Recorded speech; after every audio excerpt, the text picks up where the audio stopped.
Oke, assalamualaikum warahmatullahi wabarakatuh. Salam jumpa lagi bersama channel RPU, channel penyemangat anakan bertelur khususnya kita semua para pemula.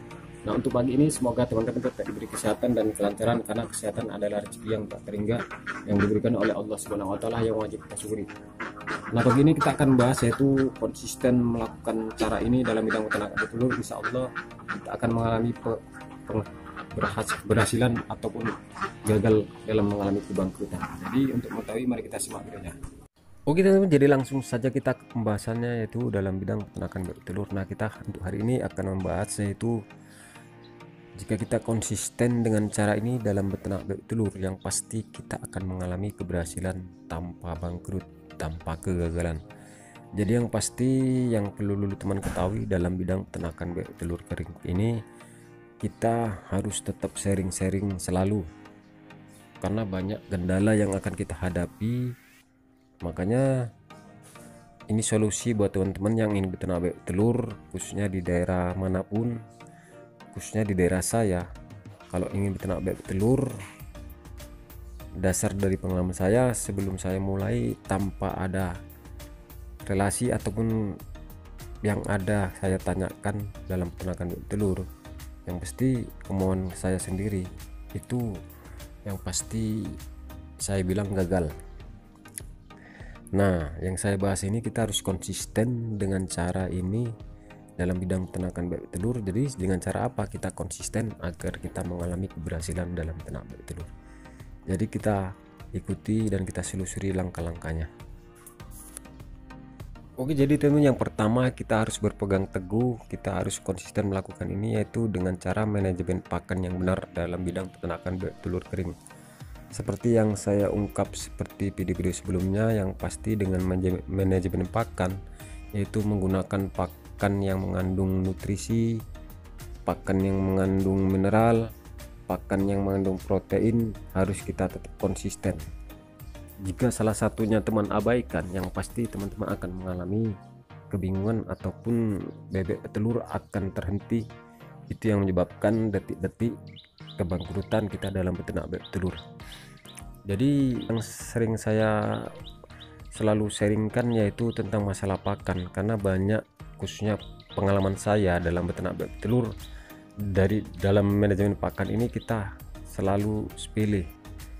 Intinya kita ingin mengakali, karena posisi kita dalam beternak bebek telur kering, karena untuk meraih hasil besar itu harus step by step. Jadi jikalau kita memelihara bebek telur skala kecil, ya kita penghasilannya kecil. Jadi kita untuk manajemen pakan ini kita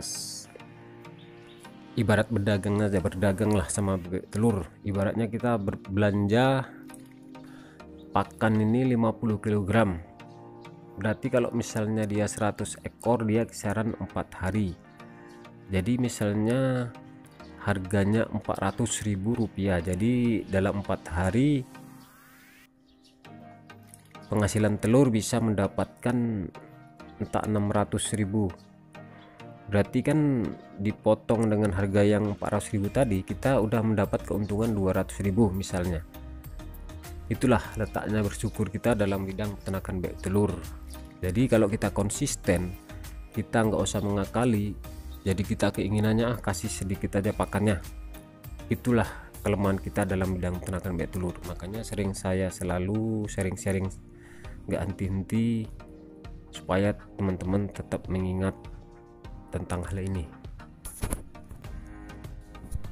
Oke, dan selanjutnya itu perawatan menyeluruh, yaitu antara kandang dan perawatan kebersihan kandang, dan untuk masalah tempat air minum dan masalah tempat pakan harus betul-betul standby.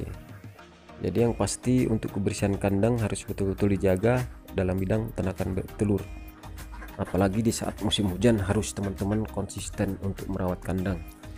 Makanya saya wanti-wanti kalau bisa bikin kandang itu atap harus rapat, nggak perlu barang yang baru semua kita buat kandang. Intinya bahan itu lumayan kuat, seng itu walaupun bekas tapi tidak bocor, yang pasti tidak tempias. Karena banyak terjadi para peternak bebek telur tidak memperhatikan itu, di saat musim hujan kandang itu banjir ataupun becek. Jadi banyak menurut pengalaman saya beternak bebek telur yaitu dari awal itu kandang itu apa adanya. Jadi di saat musim hujan saya kalang kabut. Yang pasti kalau udah kandangnya itu becek, bebek itu akan stres dan drop untuk produksi telur. Jadi ini harus teman-teman konsisten untuk memperhatikan hal ini, karena ini tonggaknya juga dalam bidang peternakan bebek itu untuk memperoleh keberhasilan. Ibaratnya kita memelihara bebek telur ini dari hati, ikhlas, tulus. Makanya kalau misalnya teman-teman dalam bidang berternak bebek telur, teman-teman udah tanamkan di hati, naluri teman-teman sendiri, sharing kepada ahli-ahli yang udah berpengalaman dalam bidang peternakan bebek telur. Karena banyak di luar sana teman-teman nanti bisa sharing dengan orang yang pernah beternak bebek telur, nanti orang itu mengendorkan semangat teman-teman. Jadi itu jangan sampai terjadi. Niatkan aja, lakukan hal yang positif, insya Allah hasilnya akan positif. Oke teman-teman, jadi cukup sekian saja video singkat ini, semoga bermanfaat. Jadi kesimpulannya, jadi teman-teman harus konsisten dalam cara peternak bebek telur. Yang harus teman-teman lakukan yaitu untuk masalah pakan harus konsisten, yang kedua untuk masalah perawatan harus konsisten, karena banyak hal ini sering diabaikan, khususnya kita semua para peternak bebek telur. Intinya jika teman-teman lakukan ini, insya Allah akan mengalami keberhasilan tanpa bangkrut. Oke, jadi cukup sekian saja video kita kali ini, semoga bermanfaat. Intinya jika ada salah kata, saya pribadi hanya masih tahap pembelajaran, dan jika ada kritik dan saran bisa teman-teman tulis di kolom komentar, insya Allah masih bisa kita diskusikan bersama-sama. Oke, dan saya sudahi dengan wabillahi taufiq walhidayah. Assalamualaikum warahmatullahi wabarakatuh. Salam sehat, salam peternak bebek telur.